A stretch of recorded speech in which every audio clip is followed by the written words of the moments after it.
ఆ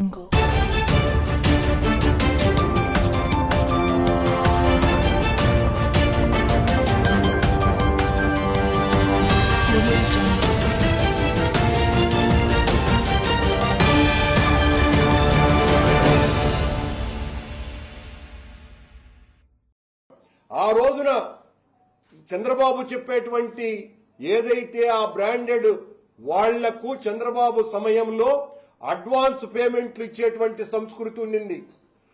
జగన్మోహన్ రెడ్డి గారు ఇట్లాంటి అడ్వాన్స్ పేమెంట్లు ఎవరికి ఇవ్వకపోవటం మూలంగా ఈ చంద్రబాబుకు కావాల్సినటువంటి ఆ డిస్టిలరీ యజమానులు ఎవరైతే ఉన్నారో కేవలం 5 మంది, ఆ 5 మంది చంద్రబాబు గారి టైంలో 69% మందు అమ్మినారు.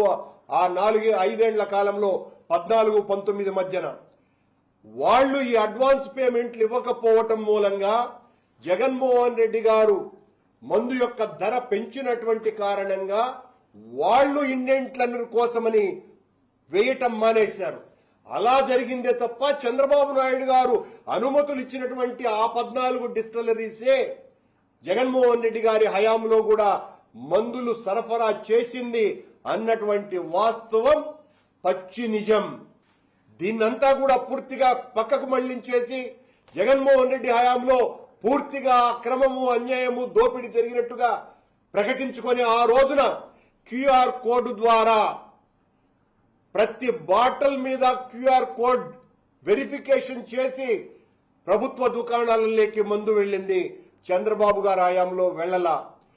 చంద్రబాబు గారు ఆయన్ను మోసేటువంటి ప్రసార సాధ్యమాల ముఠా చేస్తున్నటువంటి అతిపెద్ద ప్రచారం ఆ రోజున మందు నేరుగా డిస్టిలరీస్ నుంచి 30% పైగా ప్రభుత్వ సీల్ లేకుండానే గవర్నమెంట్ షాపుల్లోకి వెళ్ళిందేనని మా మీద 5 ఏళ్లు నిరంతరము అంత దాడి చేసినటువంటి వాళ్ళు మీరు ఒక్క బాటిల్ అయినా ప్రభుత్వ సీల్ లేకుండా మీరెందుకు కనిపెట్టలేకపోయారు? ఆ 5 సంవత్సరాల కాలంలో ఒక్కటి కూడా మీరు దాడి చేసి పట్టుకోలేదే. అదే మేము మా ప్రభుత్వం ఇప్పుడు వచ్చిన తర్వాత ఈ రోజున మీ పాలనలో 24 గంటలు షాపులు తెరుస్తున్నారు. ప్రతి బ్రాందీ షాపు వెనుక ఒక బారు షాప్ ఉన్నది. ఇదిగో మీ బారు షాపుల్లో ఇంత ఎక్కువ అమ్ముతున్నారు అని టైంతో సహా మేము ఆ బ్రాందీ షాపులకు వెళ్లి నమూనాగా మొత్తం రాష్ట్రానికంతా తెలియచెప్పినామే. కార్యకర్తలంగా మేమే.